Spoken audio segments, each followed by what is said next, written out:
말씀은 출애굽기 21장 28절에서 36절의 말씀입니다. 소가 남자나 여자를 받아서 죽이면 그 소는 반드시 돌로 쳐서 죽일 것이요 그 고기는 먹지 말 것이며 임자는 형벌을 면하려니와 소가 본래 받는 버릇이 있고 그 임자는 그로 말미암아 경고를 받았으되 단속하지 아니하여 남녀를 막론하고 받아 죽이면 그 소는 돌로 쳐 죽일 것이고 임자도 죽일 것이며 만일 그에게 속죄금을 부과하면 무릇 그 명령한 것을 생명의 대가로 낼 것이요 아들을 받든지 딸을 받든지 이 법규대로 그 임자에게 행할 것이며 소가 만일 남종이나 여종을 받으면 소임자가 은 30세겔을 그의 상전에게 줄 것이요 소는 돌로 쳐서 죽일지니라. 사람이 구덩이를 열어두거나 구덩이를 파고 덮지 아니하므로 소나 나귀가 거기에 빠지면 그 구덩이 주인이 잘 보상하여 짐승의 임자에게 돈을 줄 것이요 죽은 것은 그가 차지할 것이니라. 이 사람의 소가 저 사람의 소를 받아 죽이면 살아있는 소를 팔아 그 값을 반으로 나누고 또한 죽은 것도 반으로 나누려니와 그 소가 본래 받는 버릇이 있는 줄을 알고도 그 임자가 단속하지 아니하였으면 그는 소로 소를 갚을 것이요 죽은 것은 그가 차지할지니라. 28절에 보면 이렇게 시작하죠. 소가 남자나 여자를 받아서 죽이면 그 소는 반드시 돌로 쳐서 죽일 것이요 그 고기는 먹지 말 것이며 임자는 형벌을 면하려니와 라고 얘기합니다. 사람을 죽인 소는 반드시 죽여야 한다. 지금의 법과도 마찬가지죠. 개가 사람을 물어서 죽이면 그 개도 바로 죽이는데요. 그런데 여기에 또 하나가 애드된 거는 그 고기는 먹지 말라라고 얘기합니다. 이게 무슨 얘기냐면 사람을 죽인 소의 주인이 손해를 봐야 된다는 얘기예요. 사람을 죽인 소는 그 소를 죽여서 팔아서 고기를 팔아서 남는 이익도 남겨서는 안 된다. 주인에게 그 소를 잃어버리는 그 손해를 끼치게 해야 된다라고 하기 위해서 그 고기는 먹지 말라라고 이야기를 합니다. 그러면서 29절에 소가 본래 그 받는 버릇이 있고 그 임자는 그로 말미암아 경고를 받았을 때 단속하지 아니하며 남녀를 막론하고 받아 죽이면 그 소는 돌로 쳐 죽이고 임자도 죽일 것이다 라고 얘기합니다. 그러니까 주인이 자기 소가 사람을 받는 버릇이 있는 것을 이미 알고 있었다면 그리고 경고도 받았는데 그냥 내버려 둔 거예요. 그래서 그 소가 사람을 죽이면 그 죄가 소에게만 있는 것이 아니라 바로 그 주인에게도 있고 그리고 그 주인이 바로 죽임을 당하게 된다. 그러니까 살인죄랑 똑같이 적용이 되는 거예요. 살인죄랑 똑같이 적용이 되는 거죠. 왜냐하면 이것은 인재이기 때문에 그래요. 막을 수 있는 거예요. 막을 수 있는데 막지 못한 거죠, 사람이. 부주의한 이유 때문에. 왜 막지 못했을까요? 그 이유는 남에 대한 신경이 없기 때문에 그래요. 남에 대한 관심이 없기 때문에. 나만 괜찮으면 된다라는 생각 때문에 다른 사람에게 분명히 잘못된 일이 벌어질 것을 알면서도 내버려 둔 것. 그것을 하나님께서는 똑같은 살인죄로 생각하시고 취급하신다라는 말씀을 우리에게 해주시는 거거든요. 요즘에 뉴스를 보면 굉장히 그런 사건들이 많은 것 같아요. 공장에서 사람이 죽는 일들, 그렇죠? 근데 분명히 그 공장에 이렇게 하면 위험하다라고 워닝도 있었고 그리고 위험할 수밖에 없는데도 그냥 내버려 두는 거예요. 왜요? 돈을 벌기 위해서. 그리고 나는 돈을 쓰지 않으려고 하고 나는 손해 보지 않고 나는 어떻게든지 손해 안 보고 그리고는 위험한 상태를 그대로 내버려 두고 그러다 사람이 죽고 사람이 다치고 근데 하나님 눈에 볼 때는 이것은 바로 그 주인이 책임을 물어야 된다라고 보시는 거예요. 여러분들 우리가 뭐 사업을 운영하든가 뭘 항상 할 때 이 하나님의 마음을 우리가 알기를 원합니다. 항상 내가 있는 곳에서는 안전해야 돼요.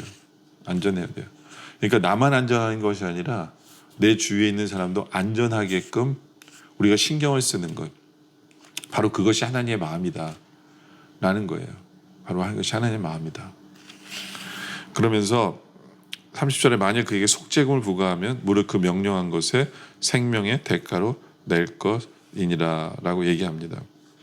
죽여야 되는데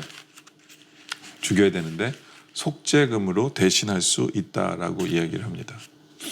바로 이런 부분은 예수 그리스도를 우리가 생각나게 만드는 부분이에요. 보세요. 우리가 죽어야 돼요. 죄 때문에 내가 죽어야 돼요. 내가 죽어야 되는데 우리 주님께서 나 대신 속죄금이 되셔서 우리를 살려주신 거거든요. 우리를 살려주신 거예요. 그러니까 뭐 어떻게 잘못 이해하면 이 구절이 뭐 돈으로 다 돼? 라고 생각할 수도 있어요. 예.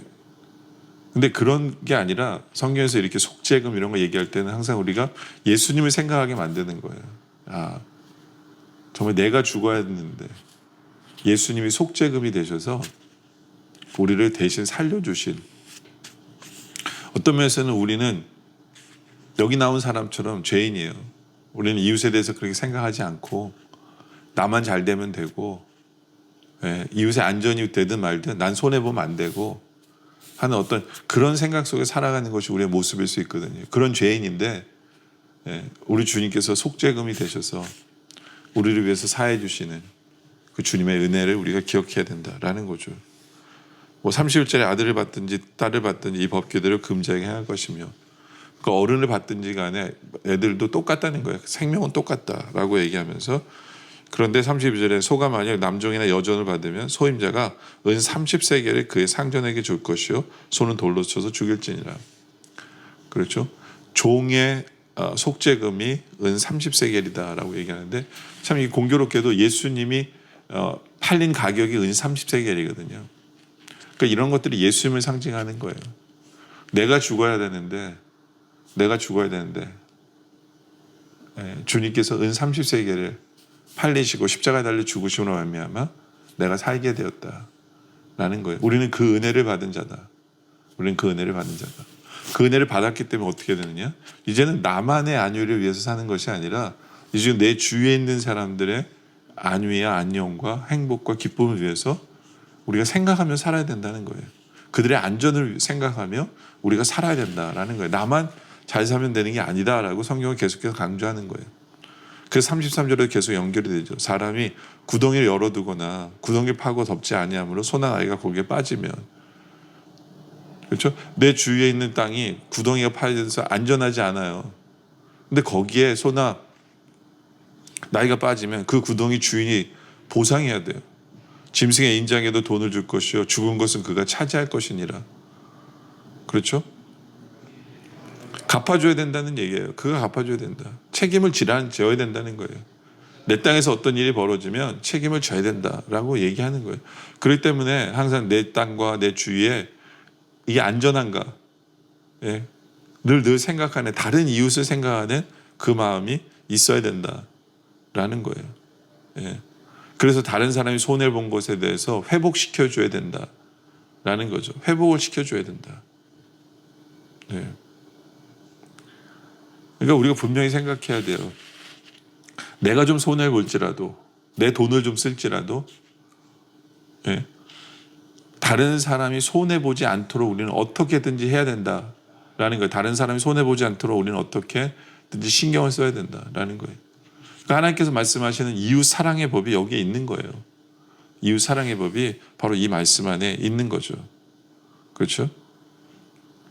그리고 어떻게든지 나로 말미암아 다른 사람이 손해를 보지 않고 그 사람이 손해를 회복하고 할 수 있도록. 그래서 35절에도 이 사람의 소가 저 사람의 소를 받아 죽이면 살아있는 소를 팔아 그 값을 반으로 나누고 또한 죽은 것도 반으로 나누려니와. 그러니까 어떻게든지 손해보지 않도록 하려는 하나님의 마음이 담긴 거예요. 서로 나누고 서로 손해본 것을 어떻게든지 서로 채워주며 하는 거죠.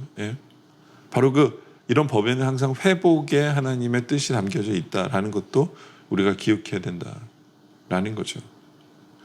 정말 우리의 삶의 모습 속에서 나는 남에 대해서 너무 생각하지 않고 사는 게 아닐까. 나의 안정과 나의 안전만을 챙기고 내 식구만의 안전을 챙기지만 다른 사람에 대해서는 관심 없는 것이 아닌가를 우리가 생각해 보면서 정말 다른 사람의 안전과 행복도 생각해 주는, 내가 손해 볼지라도 그렇게 이웃 사랑을 실천할 줄 아는 그런 우리 모두가 되어지시기를 주님의 이름으로 축원합니다. 기도드리겠습니다. 아버지 하나님, 사랑의 하나님 아버지 감사합니다.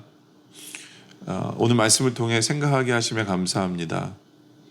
정말 자기 이익을 위해서 다른 사람이 아파하고 힘들어하는 것을 당연히 여기는 그런 세상 속에 우리가 살고 있지만, 정말 우리는 하나님의 자녀로서, 하나님을 믿는 사람으로서 아버지 하나님, 그 사람의 안전과 안위와 그런 기쁨을 위해서 내가 손해보는 것을 서슴지 않을 수 있는 그런 이웃 사랑의 삶을 살아갈 줄 아는 우리들 되어질 수 있도록 주님 인도하여 주시옵소서.